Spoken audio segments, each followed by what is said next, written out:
هاي يا بنات، ازيكم؟ عاملين ايه؟ يا رب تكونوا كلكم بالف خير. فيديو النهارده ان شاء الله هيكون عن المشتريات اللي انا اشتريتها في البلاك فرايداي. والله العظيم من ساعه ما اشتريتها وهي مرميه على الكنبه ما فتحتها ولا شلتها اصلا، علشان لا فتحتها يعني اقصد، بس اقصد ما شلتهاش اماكنهم بسبب ان انا عايزه اصور لكم واوريكم المواقع اللي انا اشتريت منها والفرص اللي انا لقيتها وكل ده، لان ممكن السنه الجايه ان شاء الله يعني لما بتيجوا تشتروا بلاقي في بنات بتبعت لي مسجات بتستفيد من الفيديوهات دي، فعلشان كده والله حبيت ان انا اصوره لكم ويا رب تستفيدوا منه، يبقى فيديو كده سريع وخفيف عليكم. ما تنسوش بس قبل ما نشوف الفيديو تعملوا لايك حلو، وكمان تسيبوا لي كومنت اول زيكم يعبر لي برايكم عن الفيديو، وكمان ما تنسوش تتابعوني على الانستا والتيك توك. بس اول موقع هكلمكم عنه مشترياتي من موقع نون. طبعا انتوا بقيتوا خلاص عارفين ان انا بقيت مدمنه موقع نون، لان هو بصراحه بيسهل عليا شراء حاجات كتير قوي، بقيت بلاقي عليه كمان فرص حلوه جدا. اول حاجه اشتريتها الباودر دي اللي عملت ضجه السنه اللي فاتت، دي اللي هي بتاعه لوريال انفاليبل. انا اشتريتها درجه 120 فانيلا، وان شاء الله هتطلع لوني، انا حاساها كده على البيج اللي هو لوننا يعني، فان شاء الله دي برضو هنجربها في فيديو مع بعض. واللي ما كانش ينفع افوته في تخفيضات البلاك فرايداي عشان ينفعني طول السنه، السيروم بتاع الرموش ده بتاع مافالا. انتوا عارفين انا قد ايه بحبه، ده كان احلى حاجه طلعت بيها في 2022. استخدمتها لرموشي وبصراحه تقلهم لي تاني، فاشتريت 2 عشان يبقى عندي ستوك. وكمان اشتريت السيروم الجديد ده بتاع لوريال اللي هو بتاع حمض الجلايكوليك اللي نازل جديد، والسيروم ده انا فتحته واستخدمته، والسيروم ده شكله هيطلع حلو جدا ان شاء الله.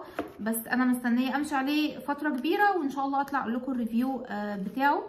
وده انا مش عارفه اشتريته ليه صراحه، بس هو انا كنت مفكراه هينفع ان هو اي شادو مات يعني، وهعمله كايلاينر. طلع درجه غير اللي انا شارياها اصلا، يعني مش عارفه، حاجه خفيفه كده وما عجبنيش اصلا، كانها مش في المشتريات، ملكوش دعوه بيها.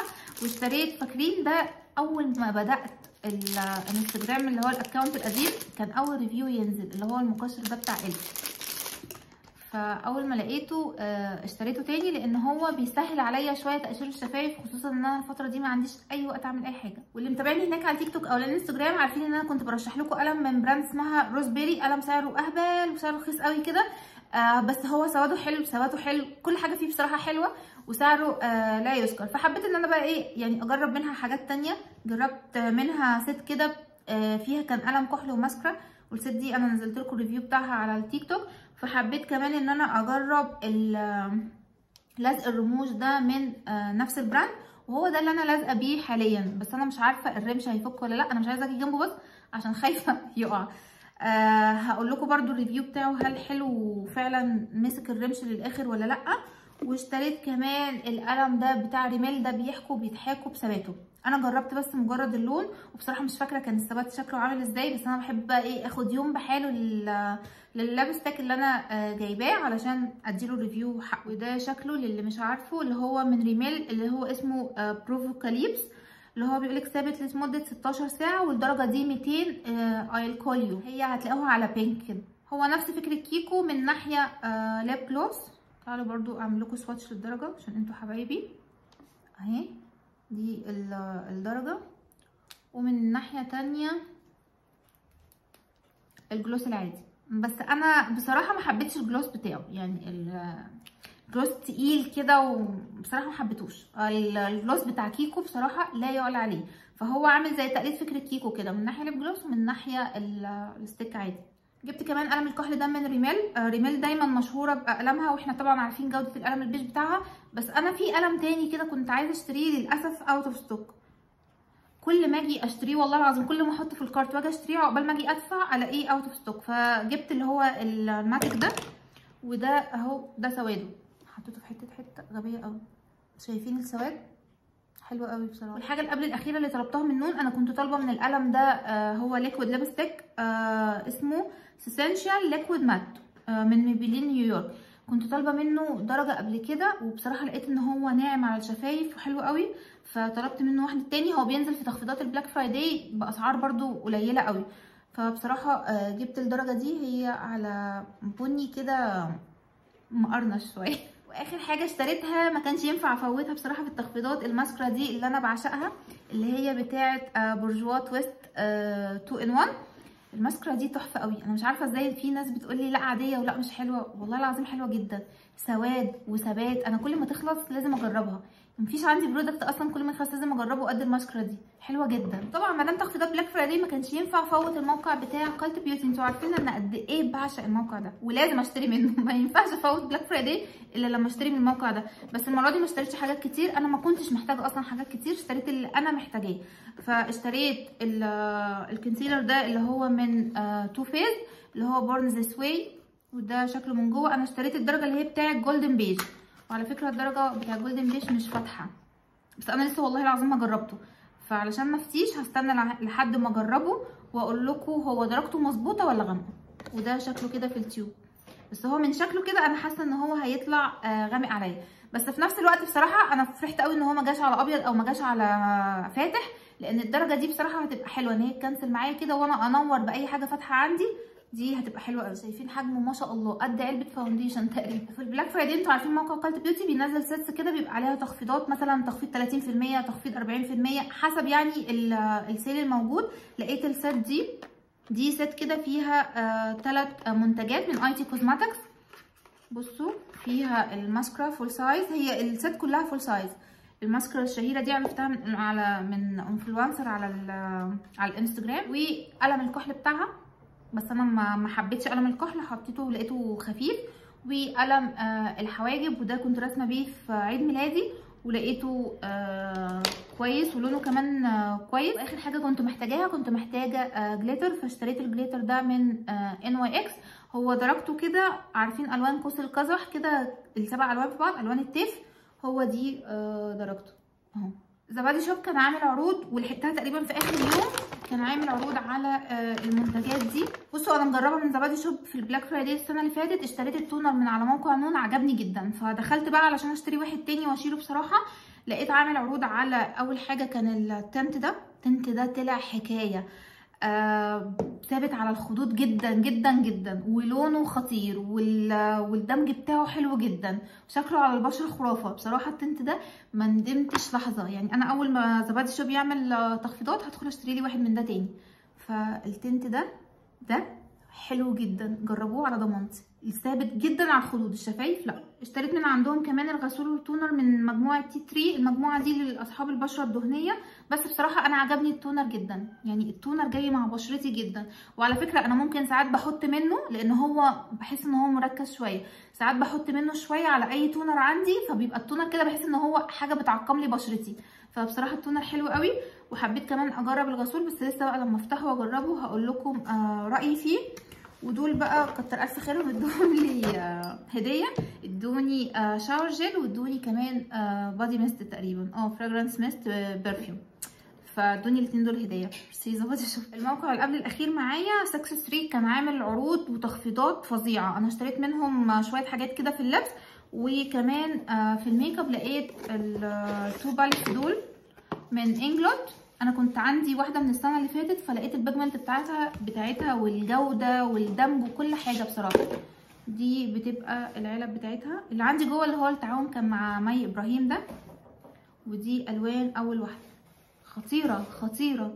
البالت دي حلوه قوي، في نفس الوقت بيجمنت كده. الالوان التانية كده على رماديات، على بنيات بارده، يعني على بتنجاني، الوانها مختلفه شويه. جبت بقى التو كونسيلرز دول من كاتريس.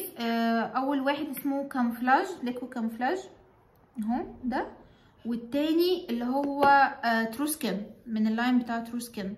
وجبت الليب لاينر ده على اساس ان هو هيطلع ليب لاينر بني، بس انا من غطاه كده حاسه ان هو مش الدرجه اللي انا برضو بدور عليها. والله العظيم لو تعرفوا انا بجيب كميه ليب لاينرز يعني من المواقع قد ايه على اساس ان هي هتطلع بنيه ومبتطلعش الدرجه اللي في دماغي، بدور على درجه في دماغي كده بس لسه مش لاقياها.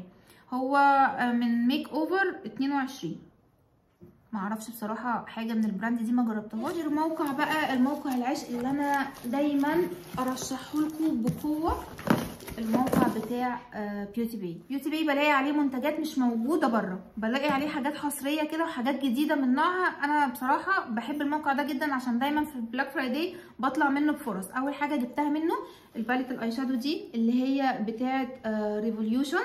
الباليت دي ادخلوا بس سنتر بوينت هتلاقوا سعرها فوق ومعدي، ما تعرفوش ليه. الباليت دي انا جبتها من بيوتي باي تقريبا بحاجه و30 ريال والله على ما اتذكر يعني، او بحاجه و40 حاجه كده.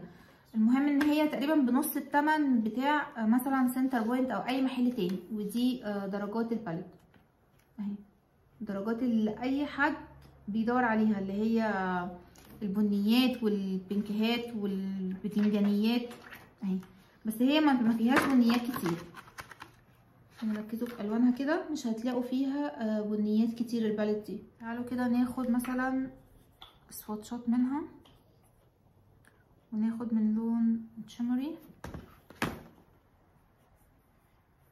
دي كده. حاسه ان الشمر بتاعها قوي عن المات بتاعها، بس برضو مش هظلمها الا لما اجربها واحط منها. انا عندي باليتس تانية من ريفوليوشن، بصراحه جوده الاي شادو بتاعت ريفوليوشن حلوه جدا. طبعا كلنا سمعنا عن الماسكرا اللي هي قلبة الدنيا بتاعت ميبلين اللي هي الروز. كنت داخله بصراحه علشان اشتريها، لقيت اللي نازل احدث منها اللي هي السودا، فبيقولوا ان دي يعني مكتوب ان هي بتعطي سواد وكثافه اكتر، فهجرب واشوف. وده شكلها ميبلين سكاي هاي، بس السودا يا بنات دي احدث من الروز. منتجات ذا اوردينري اللي كل اللي بيدور عليها هي موجوده في موقع بيوتي باي. جبت من عندهم 3 منتجات.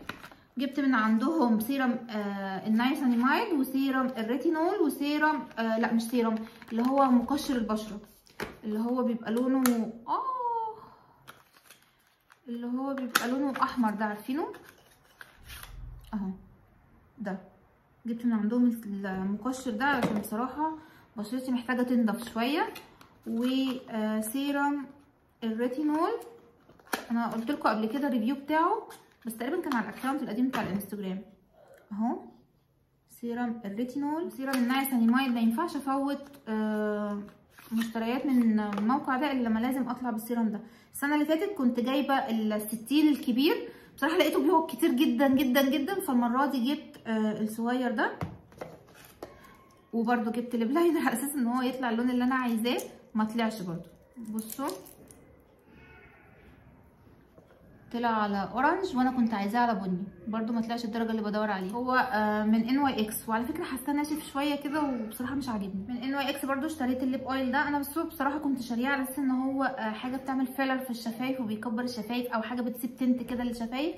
لقيته مجرد ان هو ليب اويل، يعني انا فتحته وجربته لقيته عادي جدا ليب اويل لترطيب الشفايف. ده شكله من قريب للي مش عارفه، هو ليب اويل من ان واي اكس، بس هو تقريبا بيرطب شفايف حلو. انا جربته مره كده حسيت ان شفايفي طريت. كلنا عارفين اللابستيك ده من ان واي اكس اللي هو عمل ضجه. الدرجه دي اللي هي بتاعت اسمها جولجيتر، ملهاش رقم بس هي اسمها جولجيتر.